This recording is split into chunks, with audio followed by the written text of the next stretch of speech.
Hello guys, कैसे हैं आप सब लोग। गाइस, मैं आप लोगों के लिए एक चैनल लाई हूँ जिसमें मैं 12th क्लास की पूरी बिजनेस स्टडीज़ कवर करा रही हूँ। साथ ही में मैं पास एग्जामिनेशन क्वेश्चंस कराऊंगी। और सबसे बड़ी प्रॉब्लम जो बच्चों को आती है वो ये आती है कि फाइनल टर्म जब एग्ज़ाम का टाइम आ जाता है एकदम से, तो बीएसटी में एक प्रॉब्लम होती है, कहाँ फीचर है, कहाँ प्रिंसिपल है, ये सब कुछ याद नहीं होता। एक चैप्टर पढ़ते हैं, आगे दूसरा चैप्टर भूल जाते हैं। तो ऐसे में क्या होता है कि हम लोगों को एक चीज़ चाहिए होती है, लाइक माइंड मैप चाहिए होता है। तो मैं आप लोगों के लिए वो माइंड मैप भी लाऊंगी जिसमें मैं आप लोगों को पूरा समझाऊंगी कि किस तरीके से एक चैप्टर को, जिसको पढ़ने में हमें कम से कम 2 या 3 घंटे लग रहे थे, उसको कैसे 10 मिनट में पूरा रिवीजन करना है। तो गाइस, ये सब कुछ आपको मेरे चैनल पे मिलेगा।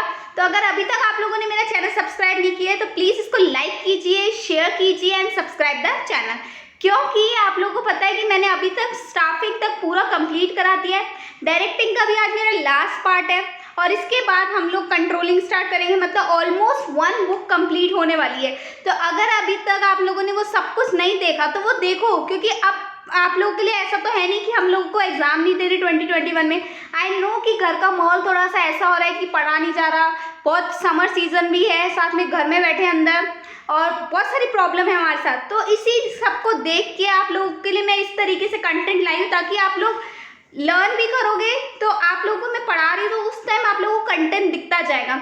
तो गाइस, अभी तक ये सब कुछ नहीं देखा तो प्लीज़ इसको देखिए ताकि आप लोग को पढ़ने में मजा आएगा और आप लोग का टाइम भी वेस्ट नहीं होगा। तो स्टार्ट करते हैं हमारी लास्ट वीडियो डायरेक्टिंग की, journey of 2021 with CS Kashish शिचवानी। Guys, मैंने डायरेक्टिंग में सबसे पहले ये पढ़ाया था कि डायरेक्टिंग के क्या क्या होती है, डायरेक्टिंग के क्या फीचर्स पढ़ाए थे मैंने पहले। उसके बाद इंपॉर्टेंस पढ़ाए थे, देन मैंने एलिमेंट्स पढ़ाए थे। 4 एलिमेंट्स है, सुपरविजन, मोटिवेशन, कम्युनिकेशन और लीडरशिप। ठीक है, तो ये सब कुछ मैंने आप लोगों को पढ़ाया था, वो सब कुछ कवर करा चुकी हूँ। अब लास्ट टॉपिक रह रहा है बैरियर्स ऑफ कम्युनिकेशन। तो बहुत इंपॉर्टेंट है क्योंकि डायरेक्टिंग के ज़्यादातर क्वेश्चन यहीं से आते हैं। तो एक बार इसको देखना, हमारे पास बैरियर्स ऑफ कम्युनिकेशन 4 है। सिमेंटिक बैरियर एक second, sorry, psychological barrier, organisational barrier और पर्सनल बैरियर। इनको इन डेप्थ एक एक को हम देखेंगे। तो स्टार्ट करते हैं फर्स्ट बैरियर, हमारा सिमेंटिक बैरियर। सिमेंटिक से नाम से पता चल रहा है कि जो इसकी फ्रेमिंग है वो सही नहीं है। सेम वर्ड के डिफरेंट मीनिंग समझे जाते हैं, सेम वर्ड के डिफरेंट मीनिंग समझे जाते हैं। तो सिमेंटिक वर्ड क्या होता है, लाइक मैं अगर आप लोगों को बोलूं कि प्रिंसिपल, प्रिंसिपल स्कूल वाली प्रिंसिपल भी होती है और प्रिंसिपल रूल्स भी होते हैं। तो सेम वर्ड को अलग इंसान अलग तरीके से समझता है। कुछ वर्ड्स इंडिया में है जिसकी अलग मीनिंग है और बाहर जाएंगे तो उसकी अलग मीनिंग है। तो सेम वर्ड को डिफरेंट डिफरेंट तरीके से समझने में जो बैरियर आता है, जो प्रॉब्लम आती है, हो सकता है मैं आपको प्रिंसिपल बोलूँ स्कूल वाली और आप समझो रूल्स वाले। तो ये जो बैरियर आता है दैट इज सिमेंटिक बैरियर। तो आ जाता है sometime the same word, like जो इंपॉर्टेंट है गाइस वो मैंने देखो बोल्ड भी कर रखा है और उसको ब्लू भी कर रखा है ताकि आप लोगों को आराम से मिल जाए कि केस स्टडी किस तरीके से बनती है, किस वर्ड से बनती है। ठीक है, same word and sentence can be understood differently by different people. हर इंसान अलग सेम वर्ड को अलग अलग तरीके से समझता है, which mean different in understanding level of employees. और सेम ऑर्गेनाइजेशन पे भी लेवल पे हो गया कि जो ऑर्गेनाइजेशन के एम्प्लॉयज है उनका भी अंडरस्टैंडिंग लेवल क्या है, डिफरेंट हो जाएगा। Some factor of semantic barrier, सबसे पहले बैडली एक्सप्रेस मैसेज, जो बोलने वाला है वो ही सही नहीं है। लाइक कई वर्ड्स हम लोग खा जाते हैं, कई वर्ड्स हम बोल नहीं पाते, सही बोल नहीं पाए, तो वो सारी प्रॉब्लम होती है badly express message. Sometime due to lack of vocabulary manager may use wrong word, manager may use wrong word, कई बार गलत वर्ड यूज कर लेता है।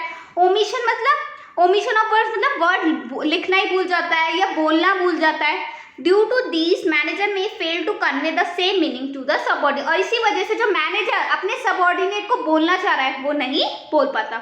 Simple with different meaning, sometime a word में हैव डिफरेंट मीनिंग। मैंने बोला था प्रिंसिपल, सेम वर्ड है, बोल रही हूँ तो प्रिंसिपल पता नहीं है ई वाला है या AL वाला है। तो ऐसे में same word with different meaning, receiver में अंडरस्टैंड द अदर मीनिंग। तो ऐसे में मैं बोलना कुछ चाह रही हूँ, मैं प्रिंसिपल स्कूल वाला बोलना चाह रही हूँ और आप प्रिंसिपल रूल्स वाला समझ रहे हो, वही सब कुछ प्रॉब्लम रहती है। Next, faulty transaction, faulty transaction मतलब कि मिस्टेक हो गई ट्रांसलेशन में, लाइक मैंने आपको मैं कुछ बोल रही थी लेकिन बीच में डिस्ट्रप्शन आ गया, तो sometime a worker do not understand the language, disruption आ गया ना, फॉल्टी ट्रांजैक्शन। हो सकता है कि आप इंग्लिश बोल रहे हो और मुझे इंग्लिश समझ में नहीं आती, या मैं फ्रेंच बोल रही हूँ आपको फ्रेंच समझ में नहीं आती, वो सब कुछ होता है faulty transaction. Sometimes a worker do not understand the language which is used by manager, so it may get translated. If a translator is not efficient, अगर ट्रांसलेटर, अच्छा कई बार ऐसा भी होता है कि हम लोग लैंग्वेज को ट्रांसलेट भी करते हैं, तो वो सब टेक्निकल बातें होती है। फिलहाल तो आप ये समझो कि हम लोग की लैंग्वेज सेम होनी चाहिए। हो सकता है अगर मैं राजस्थान से हूँ तो मुझे राजस्थानी आती है, आप लोगों को नहीं आती, और हो सकता है कि आप लोग को इंग्लिश बहुत अच्छे से आती, मुझे नहीं आती, हो सकता है मुझे फ्रेंच आती है, आप लोग को नहीं आती। तो कहने का मतलब कि कम्युनिकेशन में जो लैंग्वेज हो रही है वो सेम नहीं है, वो समझने दोनों सेम लेवल पे समझ नहीं पा रहे, तो वो सब फॉल्टी ट्रांजैक्शन में आएगा। If the translator is not efficient he may mistake in translation, ये टेक्निकल वर्ड्स बोल रहा है कि हम लोगों ने लैंग्वेज को फिर ट्रांसलेट किया तो ट्रांसलेटर सही नहीं था। Due to wrong translation there may be transfer of wrong message.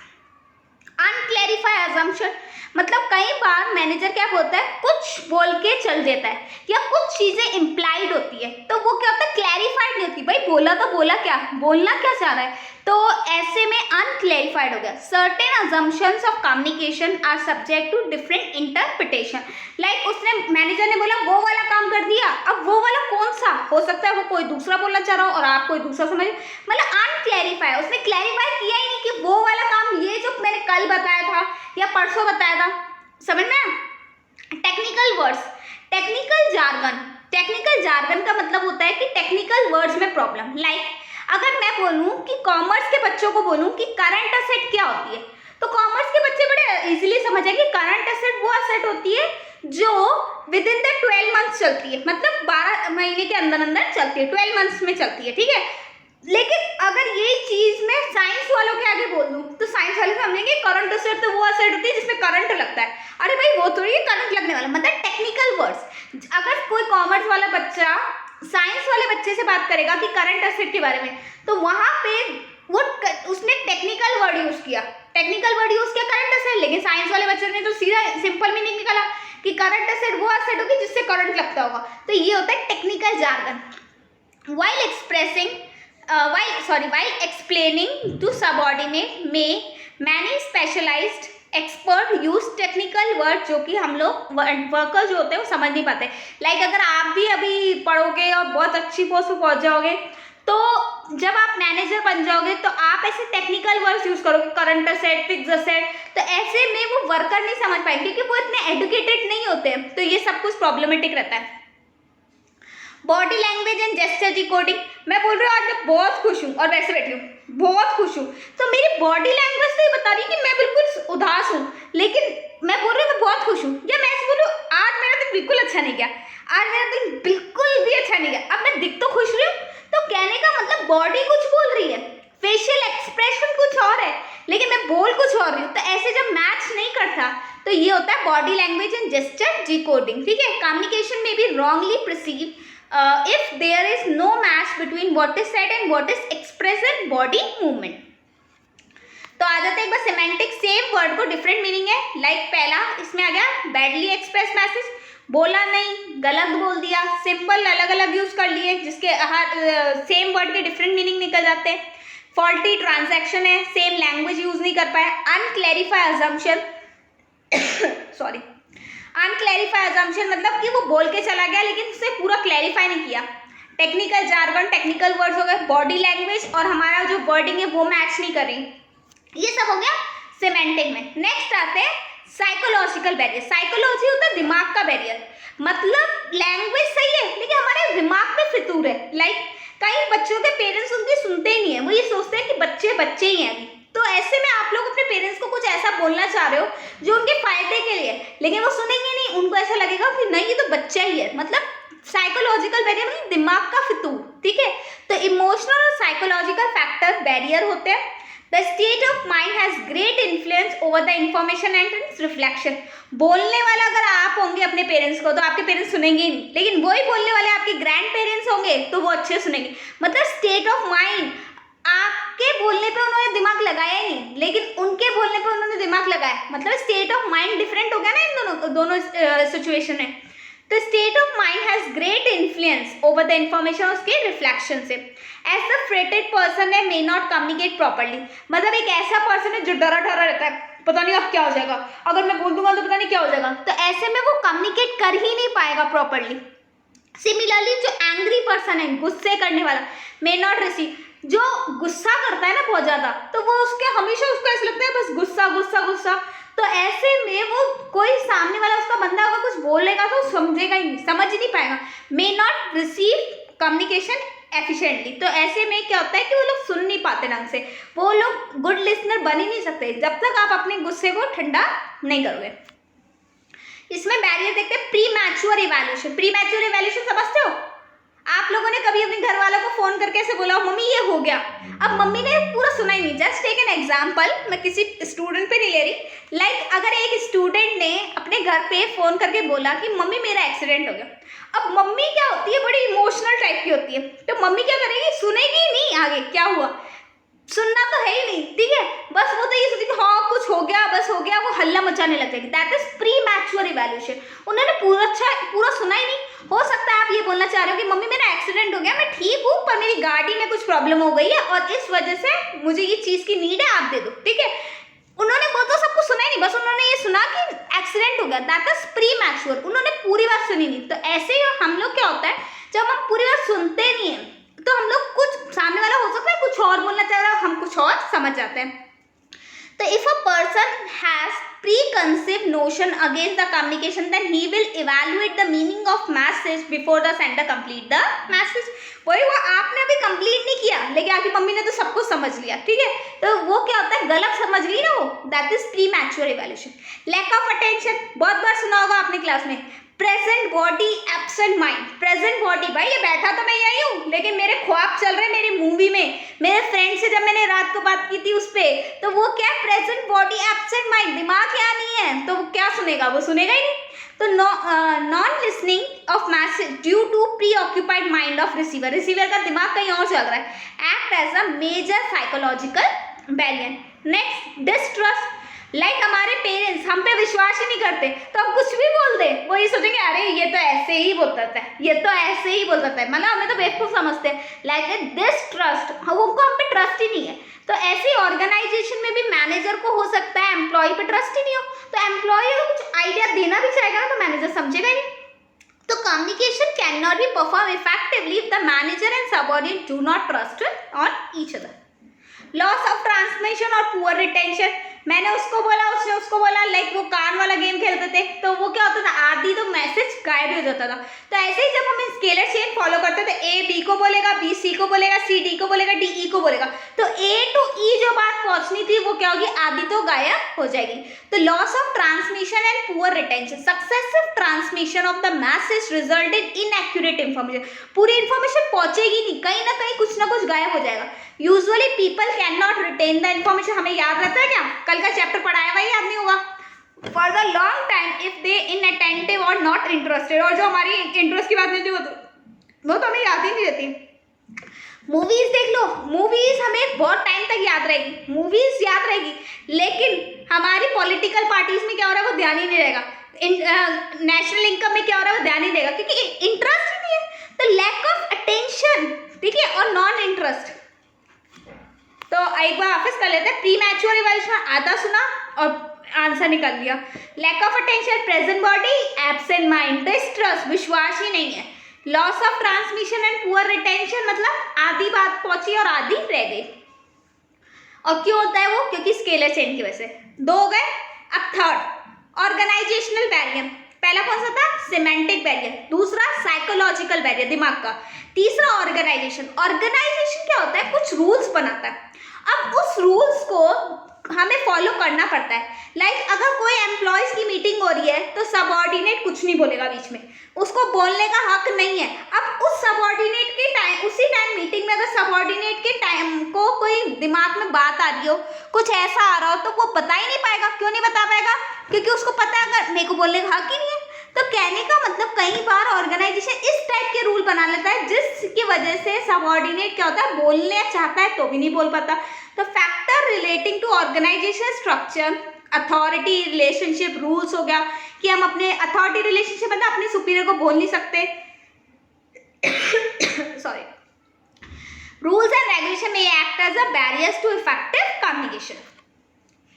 Some factor of organizational barrier, organization की पॉलिसी, मैंने बोला था पॉलिसीज रूल्स सब ये बना देते हैं। तो effective communication may be hampered if organization policy is not supportive with free flow of organization बोलता है नहीं हमें फ्री फ्लो नहीं करना, हमें तो फॉर्मल तरीके से चलना है, स्केलर चेन में चलना है। तो ऐसे में क्या होता है कि अगर कोई ऐसी इंपॉर्टेंट बात है कि मान लो, चलो एक एग्जांपल ही लेते हैं, ऑर्गेनाइजेशन में आग लग गई, तो अब आग लग गई तो आग अगर किसी को बतानी है कि बुझानी है तो वो पूरी कैसे स्टेप बाय स्टेप चल सकता है, ऑब्वियसली आप बताना ही पड़ेगा, फॉर्मल तरीके से कैसे चल सकता है। तो कहने का मतलब ये कि अगर आप रूल्स बनाते हैं फॉर्मल तरीके से और कुछ ऐसी बातें जो इम्पोर्टेंट है जो बतानी है, तो याद है आप लोग को कि मैंने फ्रियोल में ये बोला था कि स्केलर चेन अगर नहीं फॉलो कर सकते तो हम गैंग पैंग चल सकते हैं, ठीक है, तो तब वो चीज़ हम वहाँ पे फॉलो कर सकते हैं, ठीक है।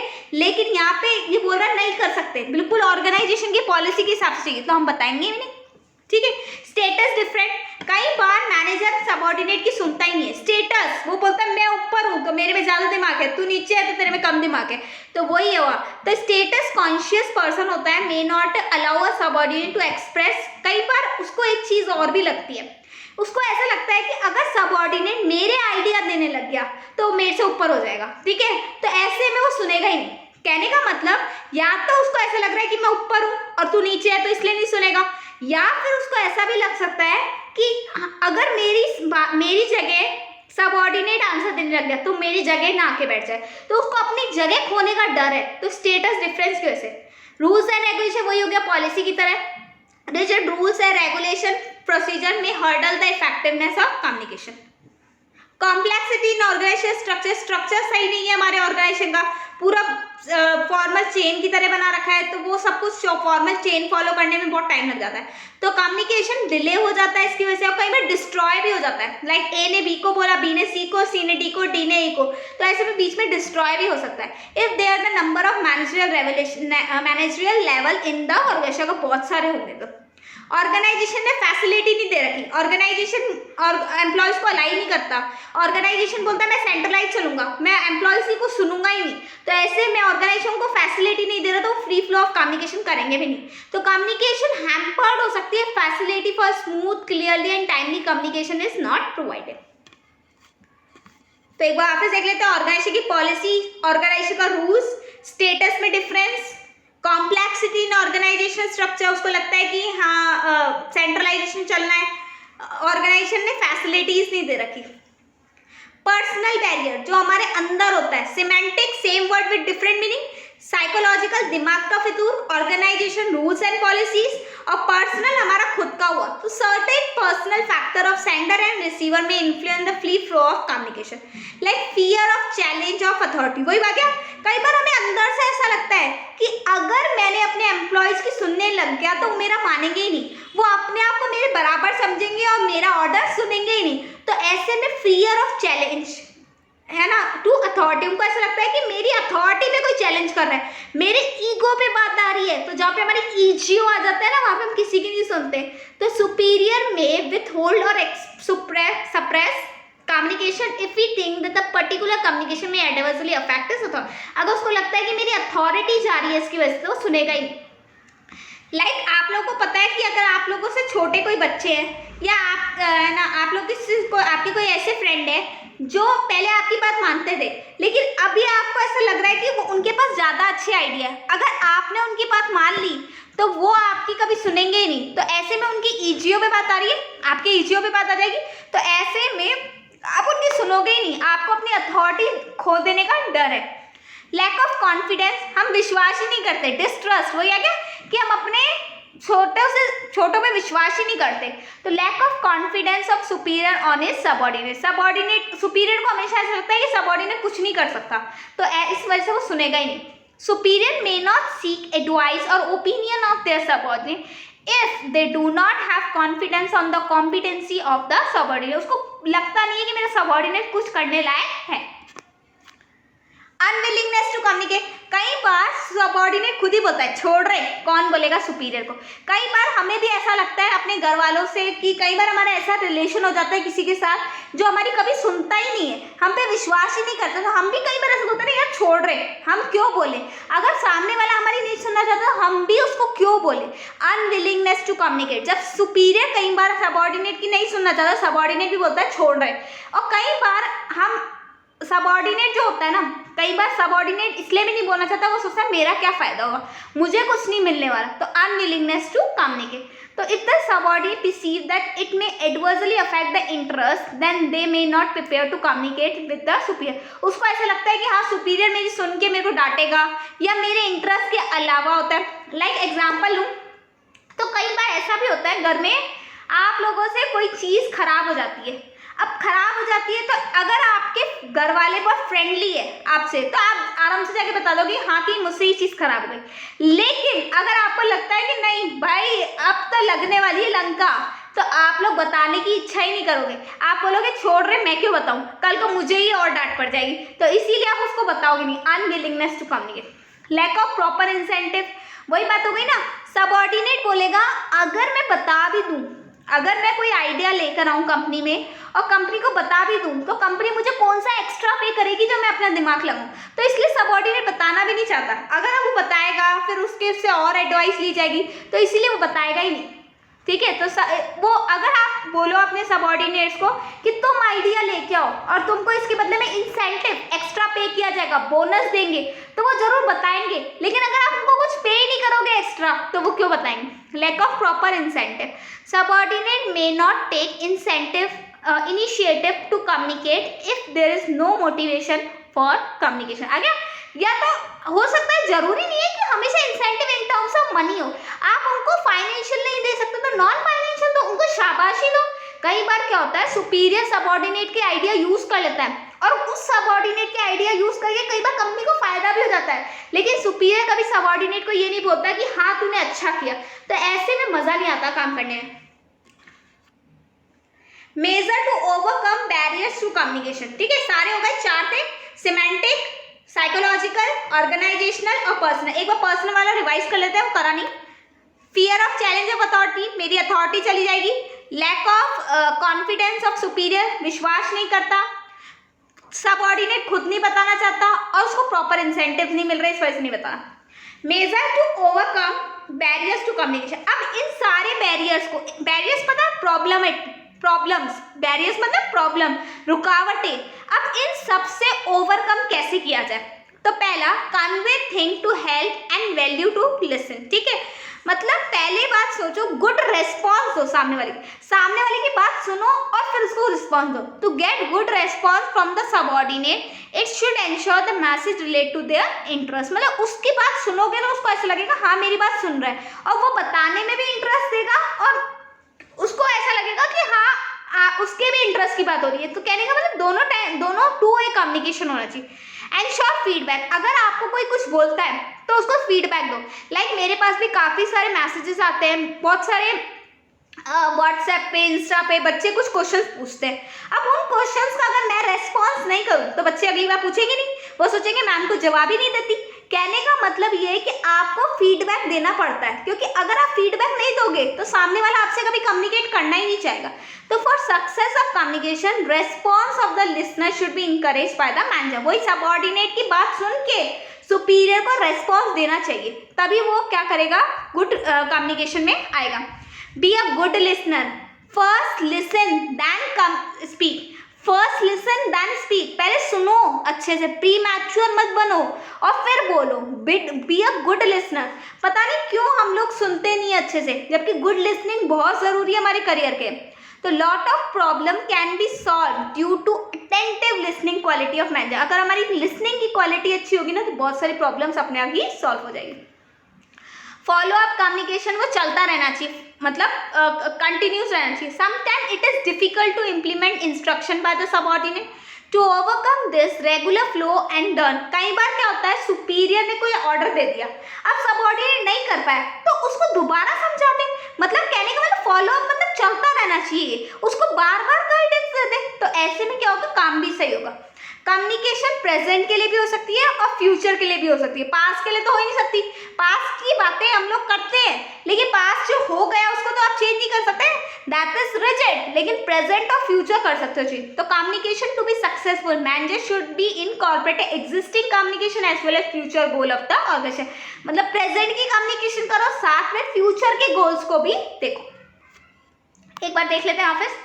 Convey thing to help and value to listen, listener मतलब उसकी बातें सुनो, टू वे चलना चाहिए, फीडबैक दो, गुड लिसनर बनो, फॉलो करो, मतलब कंटिन्यूस चलती रहनी चाहिए। कम्युनिकेशन प्रेजेंट के लिए भी हो सकती है, फ्यूचर के लिए भी हो सकती है। पास्ट की बातें हो सकती है पर वो चेंज नहीं हो सकता, वो स्टैटिक है, ठीक है, तो स्टैटिक चीज चेंज नहीं हो सकती। तो गाइस यहीं पे आज का लेसन कंप्लीट करते हैं, डायरेक्टिंग कंप्लीट हो चुका है। आई होप आप लोग सारी वीडियोस बहुत अच्छे से देखो, और अगर अभी तक आप लोगों ने मेरा चैनल सब्सक्राइब नहीं किया तो प्लीज़ इसको लाइक कीजिए, शेयर कीजिए और अपने फ्रेंड्स को भी रिकमेंड कीजिए, क्योंकि ऐसे कंटेंट आपको मिलेगा तो आपके फ्रेंड्स को भी मिलेगा, तो बहुत हेल्प मिलेगी आप लोग को काम करने में भी, पढ़ने में भी। तो यहीं पे अपनी आज की वीडियो कंप्लीट करते हैं, तो थैंक यू।